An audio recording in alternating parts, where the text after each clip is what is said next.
Buon pomeriggio da Tertenia, amici del Costa Orientale Sarda, e a tutti gli appassionati del calcio di Serie D. Siamo in diretta all'Inter Turku, con cui ha vinto anche una Coppa di Finlandia. Scusate, inizia la gara con il primo pallone intanto toccato dalla Costa Orientale Sarda.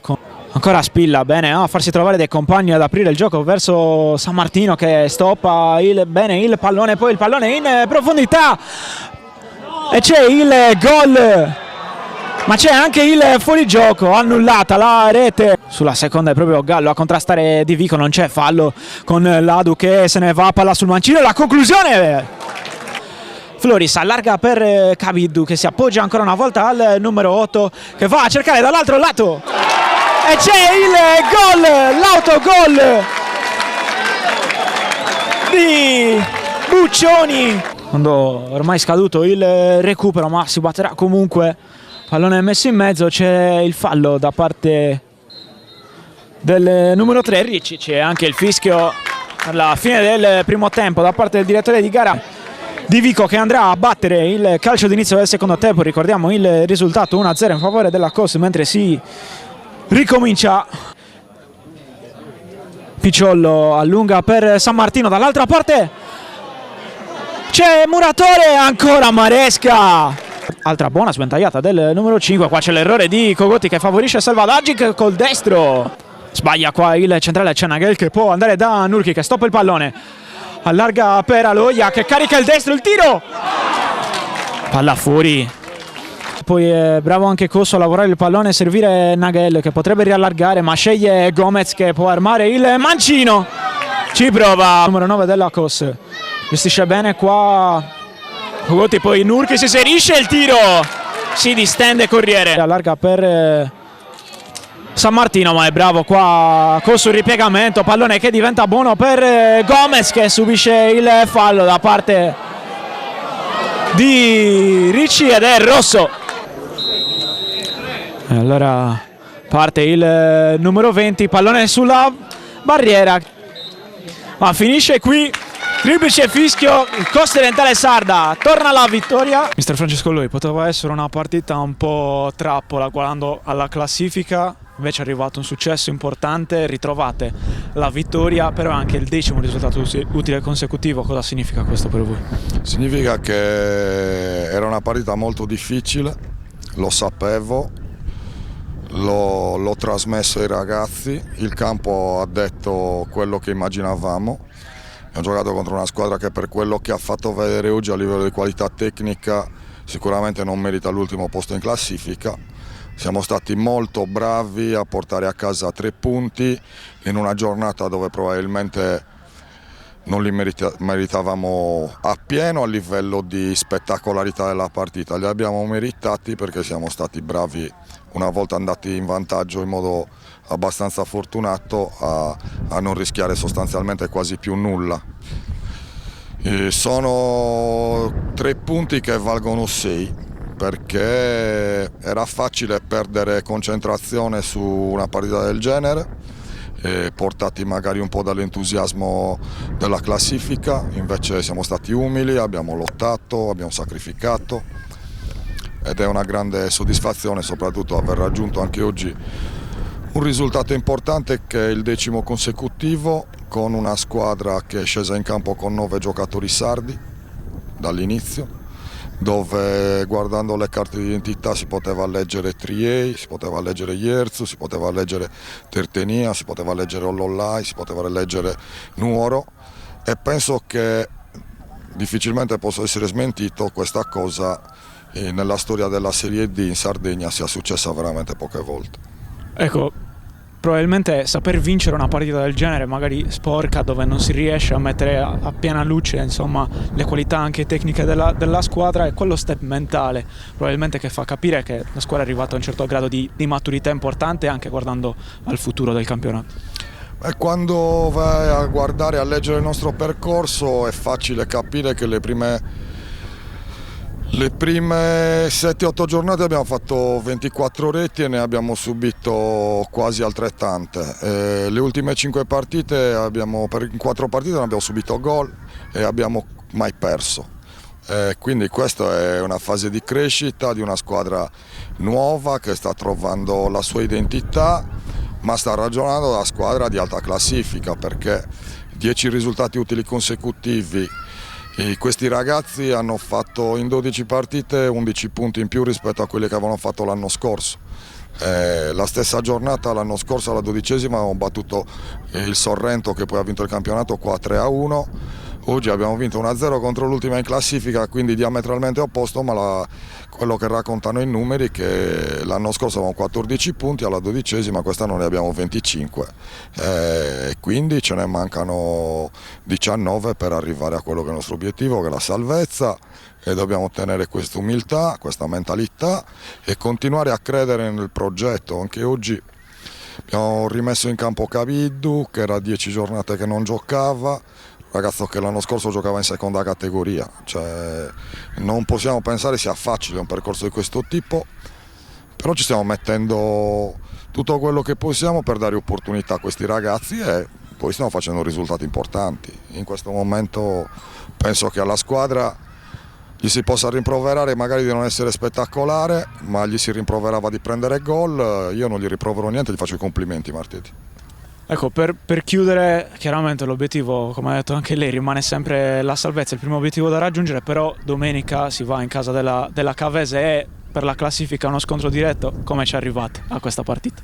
Ci arriviamo che scriviamo una pagina storica del calcio per questa società. Andremo a giocare in uno stadio di quelli veri, dove si respira calcio, contro una squadra costruita per vincere il campionato, contro una tifoseria molto importante a livello nazionale, non a livello regionale, e andiamo da secondo in classifica, quindi per noi è un grandissimo orgoglio. Andremo comunque a giocarci la nostra partita con tanta umiltà, sapendo che incontriamo una squadra più forte di noi, ma la classifica dice che siamo a 3 punti, quindi abbiamo poco da perdere. Cercheremo magari di fare qualche gol in più rispetto a quelli che abbiamo fatto le ultime giornate, ma se già dovessimo continuare nel trend di non prenderne sarebbe una cosa positiva, perché vorrebbe dire fare 11 risultati utili consecutivi che nella storia di questa società nessuno li ha fatti. Alessandra Luglia, si torna a vincere in casa, una partita probabilmente diversa rispetto a quelle a cui eravate abituati, dove si segnava tanto, però è sempre una vittoria importante anche per come è arrivato. Ciao a tutti, sì, diciamo che non è stata una delle nostre migliori partite, però in questo momento del campionato l'importante è portare a casa i 3 punti, non sempre giocando bene, quindi oggi non è stata una delle nostre migliori partite, però ci teniamo i 3 punti. Ecco, però anche in avanti è stata una partita un po' di sacrificio, tanti contatti, una difesa avversaria che non è andata anche per il sottile. Che partita è stata secondo il tuo punto di vista? Certo, queste sono le partite che di solito le perdi perché affronti l'ultima del campionato, ma non sempre veritiera, perché anche loro erano una buona squadra, quindi in questa partita è stata una partita molto di sacrificio e infatti si è visto che il gol è stato un autogol, quindi è una partita combattuta e, come detto prima, ci teniamo questi 3 punti. Okay. In chiusura ti chiedo, chiaramente il primo obiettivo, come diceva anche il mister Lui, è sempre raggiungere la salvezza, però domenica c'è lo scontro diretto con la Cavese. Insomma, che partita sarà secondo te e come arrivate a questo momento che può essere importante per voi? Allora, noi, come ha detto il mister, prima di tutto pensiamo a fare i punti per la salvezza, però essendo lì ci godiamo il momento, mentalmente domenica andiamo a giocarci una partita tra virgolette libera con la testa, ma pensiamo di dover dare tutto perché è un bello scontro che non capita tutti gli anni.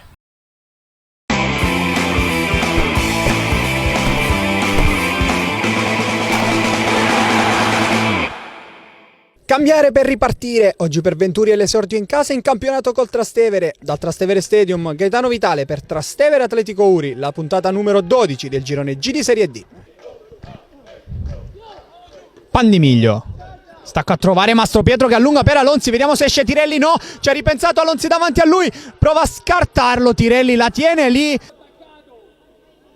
Movimento e contromovimento di Mastro Pietro che riesce a liberarsi sulla linea, riesce a mettere dentro. Si va adesso, finisce Giufadda, si gioca per l'arbitro. Ravot va da Attili fuori che ripropone al centro dell'area dove c'è Ya che svirgola malamente sotto porta, si divora di rigore dopo uno 0-0 ai regolamentari. Prestazione offerta importante quella della squadra dell'Ex Pomezia, mentre sbaglia Trasciani in uscita. Fango è davanti a Semprini, prende la mira, segna l'1-0 dell'Atletico Uri ed è vantaggio ospite. Buco difensivo del Trastevere, realizza il quarto gol in campionato il numero 9 avanti gli ospiti. 1000 palloni ha toccato il numero 9. Apertura su De Marcus, controlla a seguire, bellissimo, lasciato sul posto Cesari. De Marcus davanti a Semprini, ha raddoppiato l'Atletico Uri. Grande gol del numero 11 che realizza la prima rete del suo campionato, 0-2 allo Stadium. Ecco l'Alonzi intanto, buona l'imbucata per Ferramisco, si muove Fragnelli sul secondo palo, dentro Mastropietro, Fragnelli arriva a toccare il pallone ma Ravot forse l'ha sporcata quel poco che bastava per toglierla. Sul rimbalzo però Fragnelli che mette il mirino a centro area, la palla passa, Crescenzo, zona tiro, calcia sul primo, Tirelli risponde. Quando mancano 24 minuti al termine, ancora 2 reti da recuperare. Valentini con la palla strana ma precisa per Ravot. Poi Cannas, appizzicato per Fango, Ravot, zona tiro, prova col mancino in bocca a Semprini. Palla riproposta dentro, Ankovic, zona tiro, eccolo che arriva alla conclusione, grande risposta di Semprini in controtempo con una deviazione. Eccolo l'ultimo frame di Trastevere Atletico Uri. I sardi salgono a 19 punti in classifica grazie al gol di Fangua e De Marcus, tutto nel primo tempo. Con mister Paba al termine di Trastevere Atletico Uri, terminato il risultato di 0-2, mister a favore della sua squadra, prestazione importante, continuate a vincere, arrivate a quota 19 punti. Ora le chiedo immediatamente quali sono le impressioni a caldo sulla prestazione dei suoi che mi sembra abbiano fatto un'ottima partita. Sì, condivido, insomma faccio i complimenti ai ragazzi perché hanno fatto una prestazione importante in una partita complicata per il valore del Trastevere perché certo non è la squadra, non ha il valore di una squadra che occupa l'ultima posizione in classifica, è una squadra che ha un potenziale importante, delle individualità importanti, oltretutto complicata anche dal cambio dell'allenatore, dall'arrivo del nuovo tecnico, quindi sono venuti a mancare un po' i riferimenti che noi avevamo sulle partite precedenti, quindi una partita complicata da preparare ma che i ragazzi hanno saputo interpretare nel modo giusto e saperla leggere anche nei momenti più importanti, più difficili, perché abbiamo saputo soffrire quando c'era da soffrire e saper colpire nei momenti dove dovevamo colpire. Niente, faccio i complimenti ai ragazzi, sono protagonisti veramente di una stagione straordinaria per il momento. Esatto, volevo parlarle proprio di questo perché è stata una partita importante ma è stato solo il coronamento di un inizio di stagione veramente impressionante da parte dei suoi. Siete lì in alto praticamente, ora al di là dei risultati di oggi eravate già a 2 punti dal terzo posto prima di questa gara, dopo questa comunque al di là della classifica arrivate con più convinzione alle prossime partite e le chiedo se avete un obiettivo o se vivrete alla giornata magari prendendovi quello che arriverà a fine campionato, che però continuando di questo passo potrebbe essere una bella soddisfazione. Ma vabbè, noi dobbiamo mantenere l'umiltà che ci contraddistingue nel preparare le partite, nel lavorare in settimana, nel saperle interpretare e approcciare. E i ragazzi stanno mantenendo questa umiltà, questo spirito di sacrificio, questa abnegazione nel voler migliorare sempre. L'obiettivo naturalmente è sempre lo stesso, ci mancherebbe. L'obiettivo è quello di mantenere la categoria, possibilmente, come abbiamo detto fin dall'inizio, cercare di evitare la coda dei play-out.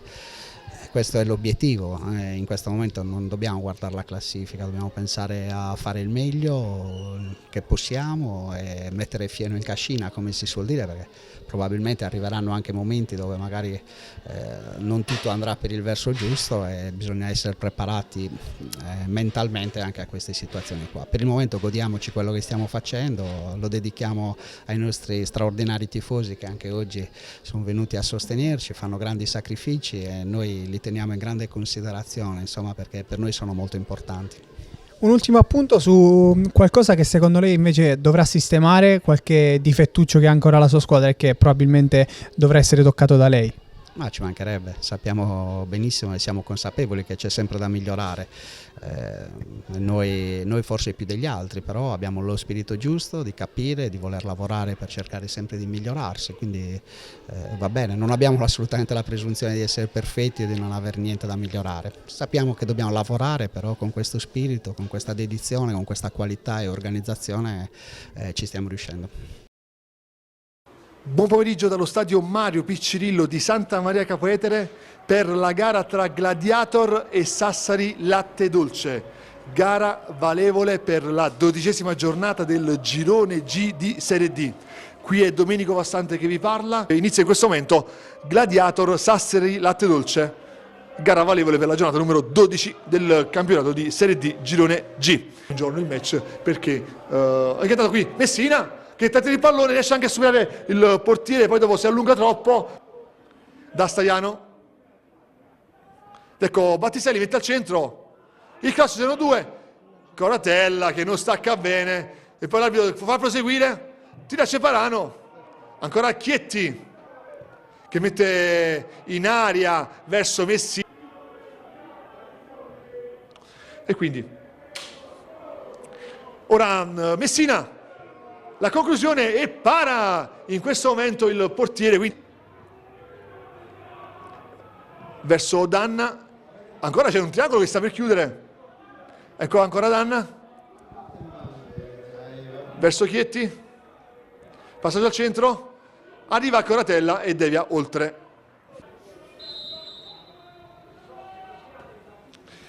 Inizia il secondo tempo di Gladiator Sassari Latte Dolce, con quindi la prima frazione che si è concluso il punteggio di 0-0. Ecco il numero 21 va verso Ceparano, cross al centro, qui Patacchiola che fa da padrone, ancora Ceparano, avanti, arriva un tocco per Messina che sigla il gol dell'1-0, ma l'arbitro annulla per fuorigioco.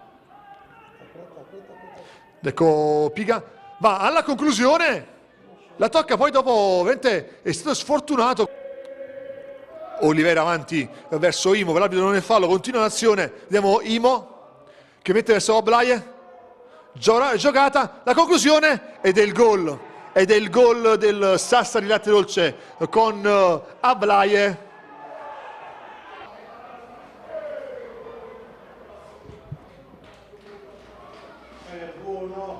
Quindi chance in questo momento per Cone, non ci voleva. Ancora Di Lorenzo. Gira verso Cone che va nello spazio. Ecco ancora il numero 7 che entra in area, mette al centro e un tiro forte che il portiere Congiunti devia in corner. Il corner battuto da Cone con Congiunti devia ancora. Ecco il numero 7. Trova lo spazio, mette al centro. La tocca a Battistelli. Toccato con la testa, l'arbitro dice di proseguire, poi ancora Cassata verso Staiano che va in sorpressione, il passaggio basso, ancora Cassata, la conclusione e la palla esce al lato, però altra ghiotta chance per i nerazzurri. Avanti verso Castaldo che la tocca, la spizza anche ma pallone troppo lungo e poi non riesce a intervenire Messina. Mette al centro, anticipato Castaldo, poi ora Grassi, ancora Cassata che va avanti, gira verso Marchetti, pallone al centro, stacca Messina, Castaldo e poi la tocca Cone che toglie il pallone dalla porta, ancora Castaldo e poi blocca il pallone, incredibile con Cone che tocca il pallone di Messina che era indirizzato verso la porta, il numero 17 va verso Staiano, numero 8 al cross, un pallone buono, Cone. Palla centrale, il numero 7 a Cassata. L'arbitro dice che non è rigore sul tocco.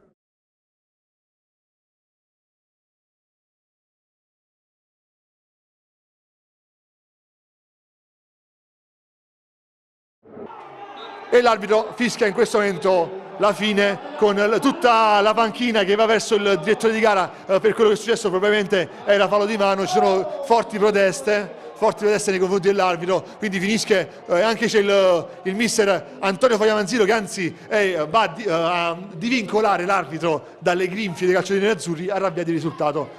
e intanto ha espulso Messina per quello che è successo, e quindi non si può assistere a una cosa del genere, perché poi già si è persa la partita, aveva addirittura ora Messina perso per qualche fallo di troppo, e quindi finisce nel peggiore dei modi con il Gladiator che non solo perde la partita ma perde anche qualche uomo. Di sicuro Messina è stato espulso, questo l'abbiamo visto al 100%, e veramente una parte finale che non ci saremmo aspettati, con il Gladiator che perde, e tra l'altro anche non solo l'arbitro, solo il Gladiator che perde, ma anche una situazione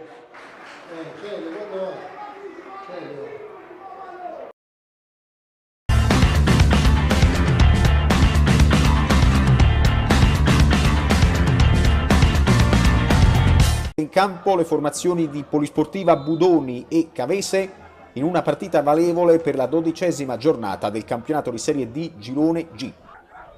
C'è quindi l'attacco efficace da parte della Cavese con il cross di Conati, la palla ribattuta dalla retroguardia, insiste Polanco, il suo cross, la palla colpisce la traversa e poi viene messa in calcio d'angolo. Punte il lungo lancio da parte di De Rosa proprio per Antonelli, attenzione Antonelli, il tiro di Antonelli sul fondo e gesticola Di Piazza, sì, tocco di 7 a favore di De Rosa, riceve il tocco di ritorno, De Rosa la mette in mezzo a Dessi, tiro, rete, ale ale ale ale ale ale ale ale, bum bum bum bum bum bum bum bum bum, Simone Addessi festeggia con i giocatori di riserva della Cavesi, anche con i compagni di squadra titolari. 14 minuti del primo tempo, Budoni 0, Cavese 1. Casa, il cross di Raimo con palla che viene toccata e alla fine riesce a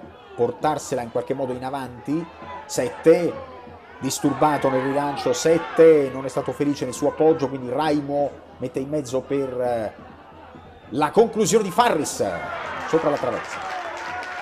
Riello, attenzione, l'affondo di Assumani che mette al centro De Rosa, mentre è andato giù Magri nella nostra area, il pallone viene affidato nuovamente a Raimo che ripropone il cross, palla ancora buona per Assumani, parte il tiro di Assumani, Boffelli artiglia in presa di un difensore del Budoni, nuovamente Addessi, il cross basso di Addessi, poi attenzione perché al limite dell'area c'è l'intervento falloso e rigore. Fallo sembrava avvenuto al limite, invece no, l'arbitro ha indicato il dischetto, rincorsa, il tiro, rete! La Cavese va sul 2-0 a Budoni, Di Piazza, sono 3 gol per lui con la maglia della Cavese. Ecco il tiro con palla che viene allontanata direttamente in fallo laterale, rimessa a favore del Budoni, effettuata subito. Bammacaro, il cross basso, Lancioni, attenzione Lancioni, la mette col sinistro, è andato in scivolata perdendo il possesso del pallone il giocatore della Cavese, poi c'è la conclusione e viene presa da Boffelli la palla, poi Raimo ora più centrale, Spano raddoppia la marcatura alla Cavese e il lancio è in favore di Addessi che prolunga verso Di Piazza. È l'ultima azione del primo tempo, tira Di Piazza, il pallone esce fuori e su questa azione probabilmente si conclude il primo tempo. Budoni 0, Cavese 2, sì, di inserimento di Lancioni che va a terra, non c'è fallo. Le proteste dei sardi, Oggiano, Farina, il cross intanto sul portiere, la palla è dalle parti di Spano che infila in rete, accorciato le distanze il Budoni. Ecco, l'ha segnata Bammacaro la rete, il gol del numero 8, Bammacaro. Se non andiamo errati da Bammacaro, Boffelli non è riuscito a bloccare e all'8° minuto del secondo tempo, quasi al 9°, c'è stato il gol dell'1-2 del Budoni. Zona verso l'area di rigore, è stato anticipato Magri, poi c'è la ripartenza tentata dal Budoni. E adesso dobbiamo provare a chiudere, vediamo che cerca di andarsene Spano, il tocco è troppo lungo per Bammacaro che riesce comunque ad arrivarci e la sfera rimane in campo, ottiene la rimessa laterale la formazione di casa. Subito parte la conclusione, non ci sono problemi per Boffelli, il pallone si è abbassato improvvisamente sulla battuta di Raimo, è arrivato però in anticipo Farris, che ha dato a Marano. Attenzione, 7 per Sov, non riesce a calciare verso la porta, gli viene impedita questa possibilità. Poi il tiro di Urso che viene contrato, giocatore con Mercurio che si allaccia con Raimo e subisce fallo, mani dalla linea laterale. Ecco Raimo, carica il sinistro, prova la respinta di Boffelli, occhio perché c'è la palla che finisce sul palo e ancora è riuscita la formazione Aquilotta a salvarsi. Avevano gridato al gol i calciatori del Budoni, ci sono proteste, è stato anche dato un calcio di punizione. Farris sbaglia il passaggio, attenzione perché c'è la possibilità per Urso, Chiarella, perdono un pallone che avrebbero potuto gestire meglio nell'area di rigore del Budoni. La palla è nella metà campo del Budoni. Sov per Chiarella che riesce a anticipare a Sumaniva al tiro, la parata del portiere Marano. Poi c'è la giocata di Mabruk e ancora Sov, attenzione, non la può sbagliare Sov, tiro, c'è la respinta e poi scaraventa alto Mercurio. Alla rimessa Mabruk, lo scambio con Escobar, poi il rinvio e la palla arriva là dove è pronta la difesa, ma finisce qua la partita. La Cavesi ha vinto 2-1 sul campo.